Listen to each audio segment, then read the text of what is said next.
Shalom ప్రభునేసుక్రీస్తు నామంలో మీ అందరికీ శుభములను సమాధానము కలుగును గాక. This is Nehemiah from the art of Israel, Jerusalem. చాలా మంది క్రైస్తవ యవనస్తులు ప్రేమ పెళ్లిళ్ళ గురించి ప్రశ్నిస్తూ ఉంటారు. అన్న, క్రైస్తవులైన వారు ప్రేమ వివాహం చేసుకోవచ్చా, లవ్ చేసి పెళ్లి చేసుకోవచ్చా, వాక్యం ఏమంటుంది అని తరచుగా ప్రశ్నిస్తూ ఉంటారు. కొందరేమో ప్రేమ పెళ్లిళ్ళ విషయంలో తప్పేముంది, బైబిల్ చెప్తుందా ప్రేమించకూడదు అనేసి, అరే యాకోబు గారు ప్రేమించి పెళ్లి చేసుకోలేదా, అందులో తప్పేముంది అని మాట్లాడుతూ ఉంటారు. ఇంకొందరేమో రక్షింపబడని వారిని కూడా ప్రేమిస్తూ, అమ్మా వ్యక్తి రక్షింపబడలేదు కదా అని అంటే, లేదన్నా నేను మార్చుకుంటాను, తప్పకుండా ఆయన రక్షణలోనికి నడిపింపబడతాడు, ఆయన్ని పెళ్లి చేసుకోవడం ద్వారా ఒక వ్యక్తిని దేవుని సన్నిధిలోకి నడిపించినట్టే కదా, అది ఇంకా మంచిది కదా అనుకుంటా మాట్లాడుతూ ఉంటారు. దయచేసి గమనించండి, ఈ వీడియోలో ఈ ప్రశ్నలన్నిటినీ మనం స్పష్టంగా పరిశీలన చేయబోతూ ఉన్నాము.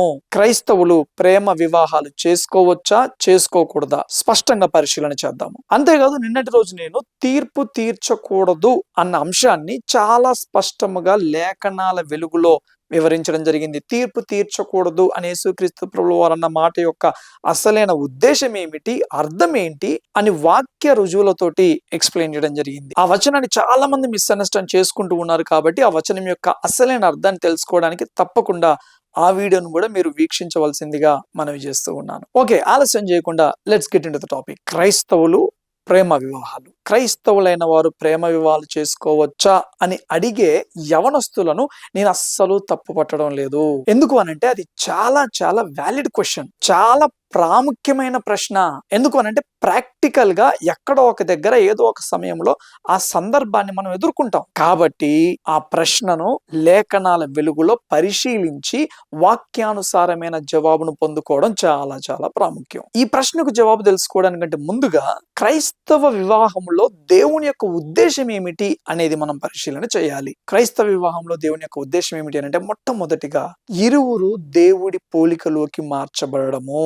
ఎఫెసీ పత్రిక 5వ అధ్యాయం 25వ వచనంలో మనం గమనించినట్లయితే అక్కడ వాక్యంలో ఏమనుంది అనంటే, భర్త భార్యని ఎలా ప్రేమించాలంట, క్రీస్తు సంఘమును ఎలా ప్రేమిస్తూ ఉన్నాడో అట్టి ప్రేమతోటి భర్త భార్యను ప్రేమించాలంట.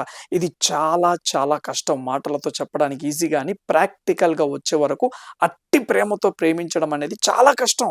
అంటిల్ ఆర్ అన్లెస్ దేవుడు పురుషుడి హృదయంలో లోతైన కార్యం చేస్తే తప్పితే, పురుషుడు దేవుని స్వారూప్యములో మార్చబడితే తప్పితే ఈ రకంగా క్రీస్తు ప్రేమతోటి భార్యను ప్రేమించడం అనేది చాలా కష్టం. దేవుడు స్త్రీతో ఏమంటూ ఉన్నాడు, ఎఫెసీ పత్రిక 5వ అధ్యాయం 22వ వచనంలో, భార్య అంట భర్తకు సబ్మిట్ అవ్వాలంట, కంప్లీట్ గా విధేయురాలిగా ఉండాలంట.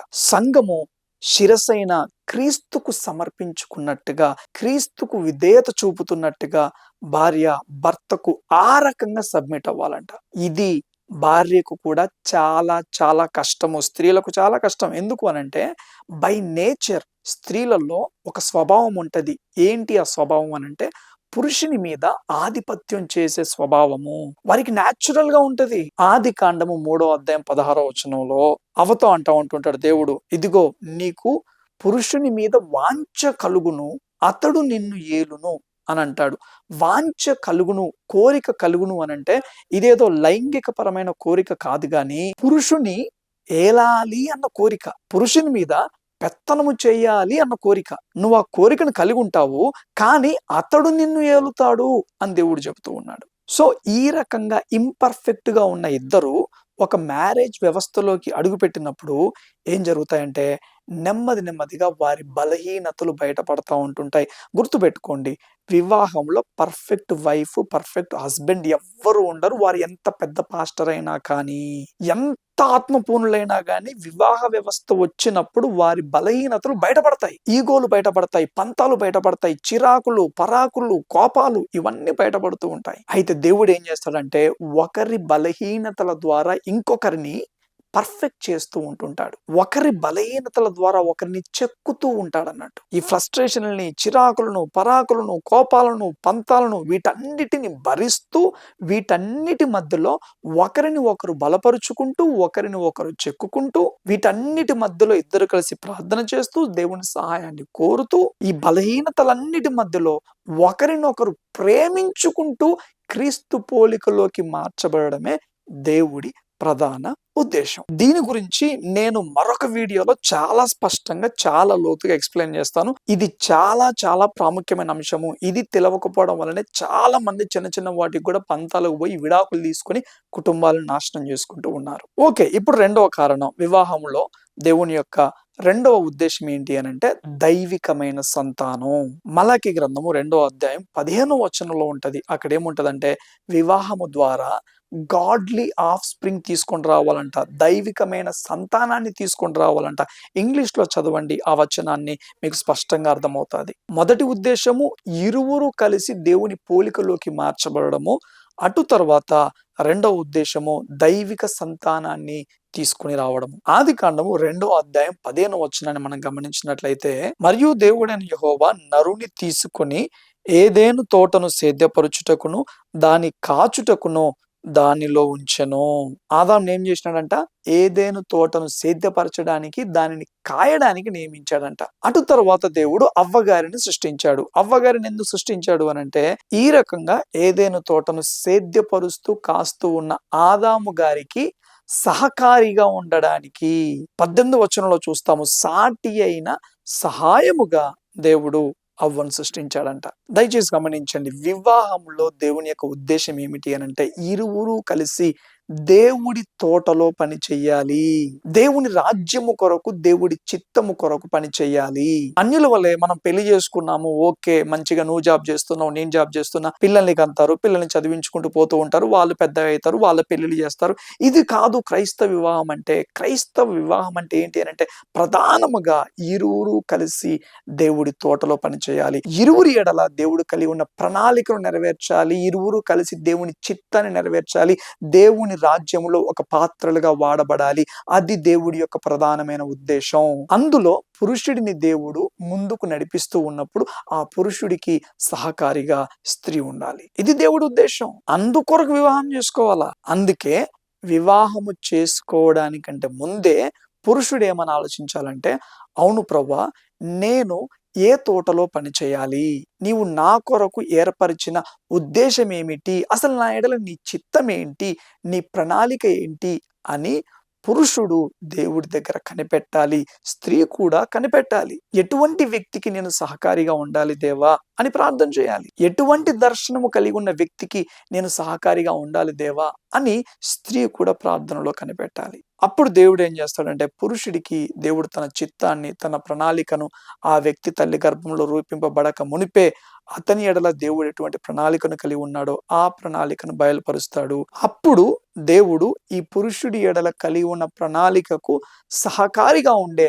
సాటి అయిన సహాయాన్ని సరి అయిన సమయంలో తీసుకొని వస్తాడు. ఇప్పుడు ఒక ప్రశ్న ఏంటి అనంటే, ఎవరైనా గాని ఒక అమ్మాయిని గాని అబ్బాయిని గాని ఇష్టపడుతున్నాము, ప్రేమిస్తున్నాము అన్నప్పుడు ఏ గ్రౌండ్స్ మీద వారిని ప్రేమిస్తూ ఉన్నావు, దేనిని ఆధారం చేసుకుని వారిని ప్రేమిస్తూ ఉన్నావు, నువ్వు దేనిని ఆధారం చేసుకుని వారిని ఇష్టపడుతున్నావు. నువ్వు ఇష్టపడడం తప్పు కాదు. ఎందుకు అనంటే, ఒక యుక్త వయసు వచ్చినప్పుడు స్త్రీకి గాని పురుషునికి గాని నేను చేసుకోపోయే వ్యక్తి ఇలా ఉండాలి అన్న అవగాహన ఉంటది, అందులో తప్పేమీ కాదు. నీవు యూనివర్సిటీలో ఉన్నప్పుడు గాని, బంధువులలో ఉన్నప్పుడు గాని, నీ యొక్క అభిప్రాయాలకు, నీ యొక్క ఉద్దేశాలకు తగిన వ్యక్తి తారసపడినప్పుడు ఆటోమేటిక్ గా వారి మీద ఒక ఇంట్రెస్ట్ అనేది బిల్డ్ అవుతుంది. అది న్యాచురల్, అది అందులో తప్పేమీ లేదు. కాకపోతే వేటిని బేస్ చేసుకొని ఒక వ్యక్తిని ఇష్టపడుతున్నాము అనేది మనం పరిశీలన చేసుకోవాలి. ఈ వ్యక్తిని వివాహం చేసుకుంటే దేవుడు నా ఎడల కలిగి ఉన్న ఆ దర్శనాన్ని ఎంతవరకు నెరవేర్చగలుగుతాము అని ప్రశ్నించుకోవాలి. ఈమెను పెళ్లి చేసుకుంటే ఇరువురము కలిసి ఎంతవరకు దేవునికి మహిమకరంగా ఉండగలుగుతాము అని ప్రశ్నించుకోవాలి. మా వివాహము ద్వారా ఎంతవరకు దేవుని నామము గణపరచబడతాది, ఎంతవరకు దేవుని రాజ్యంలో మేము పాత్రలుగా వాడబడతాము అనేది పరిశీలించుకోవాలి. దేవుడు నా ఎడల కలిగి ఉన్న దర్శనానికి ఈమె ఎంతవరకు సహకరిస్తాది, ఇతడు ఎంతవరకు సహకరించగలుగుతాడు, ఇవి కదా పరిశీలించవలసింది వివాహానికంటే ముందు. ఈ గ్రౌండ్స్ మీద కదా మనం ఒక వ్యక్తిని అప్రోచ్ అవ్వాల్సింది. ఇటువంటి దైవికమైన బేసిస్ మీద ఒక వ్యక్తిని అప్రోచ్ అవ్వకుండా, అతడిది ఎంబీఏ అయిపోయింది, నాది ఎంబీఏ అయిపోయింది, ఇద్దరం బీటెక్ చేసాం, ఇద్దరం ఒకే కంపెనీలో వర్క్ చేస్తూ ఉన్నాం, ఇద్దరికి మంచి శాలరీ వస్తుంది, ఆయనకి ఈ ఐస్ క్రీమ్ ఇష్టం, నాకు ఈ ఐస్ క్రీమ్ ఇష్టం, ఆమె టేస్ట్లు నా టేస్ట్లు మంచి కలిసిపోయినాయి, ఇద్దరం మేడ్ ఫర్ ఈచ్ అదర్ అనుకొని ఆ రకమైన గ్రౌండ్స్ మీద మనం అప్రోచ్ అవుతూ ఉన్నాము అని అంటే, ఆ గ్రౌండ్స్ మీద ఒక వ్యక్తిని ఇష్టపడుతూ ఉన్నాము అని అంటే, అది కంప్లీట్ గా వాక్యానికి విరుద్ధమైన ఆకర్షణ, వాక్యానికి విరుద్ధమైన ప్రేమ. దయచేసి గమనించండి, చదువు చూడడము తప్పు అని కాదు, ఫైనాన్షియల్ స్టెబిలిటీ చూడడము తప్పు అని కానే కాదు. కానీ ప్రధానంగా ఏం చూడాలి?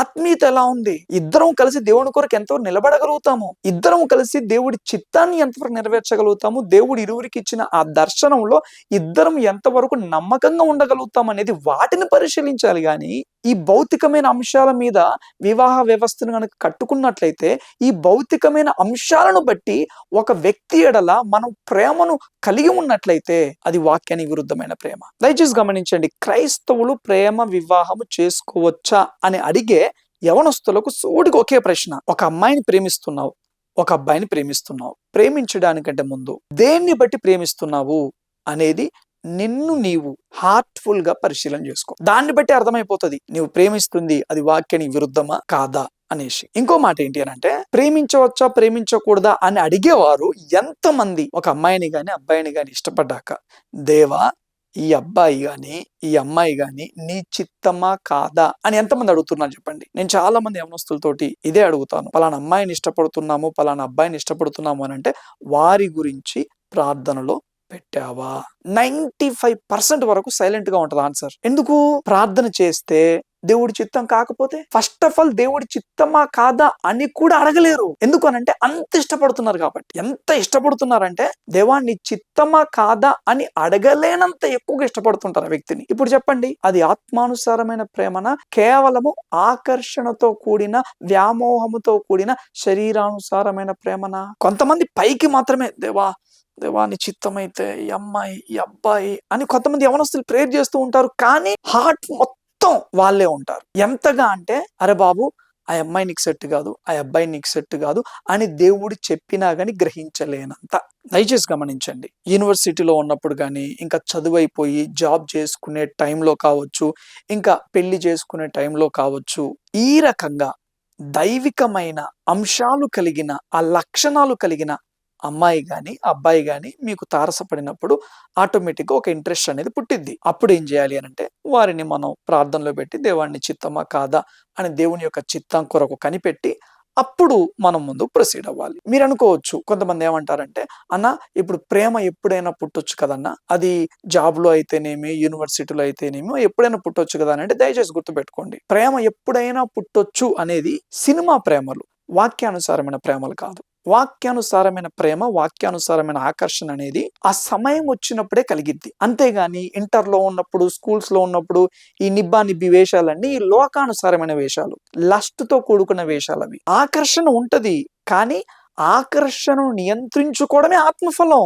ఆకర్షణను సరి అయిన సమయంలో బయటికి తీయడమే ఆత్మఫలం. అది అసలైన ప్రేమ అంటే. ఇంకొంతమంది ఉంటారు, వీళ్ళు చాలా మహానుభావులు. వీళ్ళేంటి అని అంటే, రక్షింపబడని వ్యక్తిని ప్రేమిస్తూ నేను దేవునిలోకి తీసుకొని వస్తాను, నేను వివాహం చేసుకోవడం ద్వారా ఇంకో వ్యక్తి దేవునిలోనికి నడిపింపబడతాడు కదా, అది ఇంకా ఆశీర్వాదం కదా అన్నట్టుగా మాట్లాడుతూ ఉంటుంటారు. అలా మాట్లాడేటోళ్ళు ఏంటంటే, ఫస్ట్ వాళ్ళే రక్షింపబడలేదు, నీలో నిజంగా రక్షణ కార్యం జరగలేదు కాబట్టి నీవు లోకానుసారమైన వ్యక్తిని నువ్వు ప్రేమిస్తున్నావు, లోకానుసారమైన వ్యక్తిని వివాహం చేసుకోవడానికి సిద్ధపడ్డావు. ఎందుకు అనంటే, నీలో మొత్తం నింపబడి ఉన్నది చీకటి శరీరం. 2 కొరింథీయులకు రాసిన పత్రిక 6వ అధ్యాయం 14వ వచనంలో, మీరు అవిశ్వాసులతో జోడిగా ఉండకుడి, నీతికి దుర్నీతితో ఏమి సాంగత్యము, వెలుగునకు చీకటితో ఏమి పొత్తు. వాక్యం స్పష్టంగా తెలియజేస్తా ఉంది. నేను మార్చుకుంటా అన్న కాన్సెప్టే రాంగు. ఎందుకు అనంటే, నువ్వు మారలేదు. ఫస్ట్ నువ్వు మారితే ఆ వ్యక్తిని ఎందుకు ప్రేమిస్తావు? నువ్వు మారలేదు కాబట్టే, నీలో చీకటి ఉన్నది కాబట్టే లోకానుసారమైన వ్యక్తిని ప్రేమించడానికి ఇష్టపడ్డావు. ఇంకా ఆ వ్యక్తిని ఇప్పుడు మారుస్తావు నువ్వు. అయినా గాని మార్చడం ఆయన పని, ఆయన మార్చాలి. నీవు నేను ఒక వ్యక్తిని రక్షణలోకి తీసుకొని రాలేము. మనం కేవలం చెబుతామంతే, ప్రార్థిస్తాము, చెబుతాము, దేవుడు కార్యం జరిగించాలి. అసలు లోకస్తులను వివాహం చేసుకోవడమే వాక్యానికి విరుద్ధం అంటే, ఆ వ్యక్తిని దేవునిలోకి నడిపిస్తాను అని అనడము ఇంకా మూర్ఖత్వం. మనం ఒక వ్యక్తిని వివాహము కొరకు ఇష్టపడుతూ ఉన్నాము అనంటే, ప్రేమిస్తూ ఉన్నాము అనంటే, ఏ బేసిస్ మీద ఇష్టపడుతున్నాము, ఏ బేసిస్ మీద ప్రేమిస్తూ ఉన్నాము అనేది జాగ్రత్తగా పరిశీలించుకోవాలి. ఇద్దరము దేవుని పోలికలోకి మార్చబడాలి. ఇద్దరము దేవుడి తోటలో పని చేయాలి. ఇద్దరి దర్శనాలు ఏంటి అని పరిశీలించుకోవాలి. ఇద్దరి పిలుపు ఏంటి, ఒకరి పిలుపుకు ఒకరు ఎంతవరకు సహకరించగలుగుతారు అవి పరిశీలించుకోవాలి. అవి కాకుండా ఇంకా ఏ కారణాలైనా గాని ప్రధానంగా ఉన్నట్లయితే అది ప్రేమ కాదు, అది కేవలము ఆకర్షణతో కూడిన వ్యామోహమే. సో ఇప్పుడు మీరే చెప్పండి, క్రైస్తవులు ప్రేమ వివాహము చేసుకోవచ్చా, చేసుకోకూడదా? మీకు క్లారిటీ వచ్చింది అని నమ్ముతూ ఉన్నాను. మీ యొక్క అభిప్రాయాన్ని తప్పకుండా కామెంట్ రూపంలో మెన్షన్ చేయండి. చివరి వరకు వీడియో చూసిన ప్రతి ఒక్కరికి ప్రభు నామంలో వందనాలు తెలియజేస్తా ఉంటున్నాను. యాక్చువల్ గా నేను ఈ యొక్క ఆరాధనను నాట్యం చేయడం ఎంతవరకు వాక్యానుసారము అన్న వీడియో చేస్తాను అని చెప్పాను. ఎస్, తప్పకుండా చేస్తాను. చాలా మంది అడిగారు కూడా. తప్పకుండా యూదుల కోణంలో వాక్యపు వెలుగులో దాన్ని స్పష్టంగా ఎక్స్ప్లెయిన్ చేస్తాను. మాక్సిమం ఈ సాటర్డే వరకు నేను ఆ వీడియో చేసి మీ ముందుకు తీసుకొని వస్తాను. ఓకేనా? ఇంకా ఎవరైనా మన ఛానల్ సబ్స్క్రైబ్ చేయనట్లయితే తప్పకుండా సబ్స్క్రైబ్ చేయండి. వీడియోను లైక్ చేయండి. మీ యొక్క అభిప్రాయాన్ని కామెంట్ రూపంలో మెన్షన్ చేయడము అస్సలు మర్చిపోమాకండి. Thank you all. God bless you.